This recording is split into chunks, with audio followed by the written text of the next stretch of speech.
വയനാട്ടിൽ പുള്ളിമാനെ വേട്ടയാടിയ 5 അംഗ സംഘത്തെ വനം വകുപ്പ് അറസ്റ്റ് ചെയ്തു. ഇവരുടെ പക്കൽ നിന്നും 3 തോക്കുകളും 49 കിലോ മാനിറച്ചിയും കണ്ടെടുത്തു.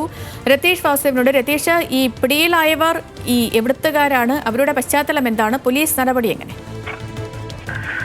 സേതുലക്ഷ്മി, ഇന്ന് 12 മണിയോടെയാണ് ഈ സംഭവം ഉണ്ടായിട്ടുള്ളത്. വയനാട് സ്വദേശികളാണ് ഈ പിടിയിലായിട്ടുള്ള 4 പേരും. ഈ മറ്റ് ചില പ്രതികൾ വനപാലകരെ കണ്ട് ഓടി രക്ഷപ്പെടാൻ ശ്രമിച്ചു. പിന്നീട് ഈ ഓടി രക്ഷപ്പെടാൻ ശ്രമിച്ച 2 പേരെ പോലീസ് കസ്റ്റഡിയിൽ ചോദ്യം ചെയ്തപ്പോഴാണ് ബാക്കിയുള്ള പ്രതികളെ കൂടി പിടികൂടിയത്.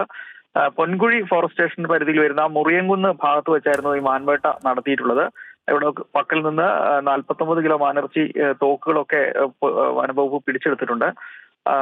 മേപ്പാടി സ്വദേശിയായിട്ടുള്ള ചന്ദ്രൻ, ബാബുമോൻ, കാട്ടുകുളം സ്വദേശി അനീഷ്, അതുപോലെ തന്നെ ബാലുശ്ശേരി പനങ്ങാട് സ്വദേശിയായിട്ടുള്ള രഞ്ജിത്ത് എന്നിവരെയാണ് ഇപ്പോൾ വനംവകുപ്പിന്റെ അറസ്റ്റിലായിട്ടുള്ളത്.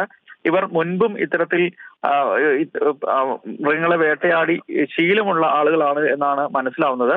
എന്തായാലും അത്തരം രീതിയിലുള്ള പരിശോധനയൊക്കെ നടത്തുന്നുണ്ട്. മാത്രമല്ല, വനത്തോട് ചേർന്ന് ലീസ് ഭൂമിയിൽ സ്വകാര്യ വ്യക്തിക്ക് ഡ്രാഗൺ ഫ്രൂട്ട് കൃഷി നടത്തുകയായിരുന്നു. അപ്പോൾ ഈ കൃഷി നടത്തുന്നതിന്റെ മറവിലാണ് ഇത്തരത്തിൽ സമീപത്തെ വനത്തിൽ ഇങ്ങനെ വേട്ടയാടുന്ന ഒരു സാഹചര്യം ഇവർ സൃഷ്ടിച്ചത്.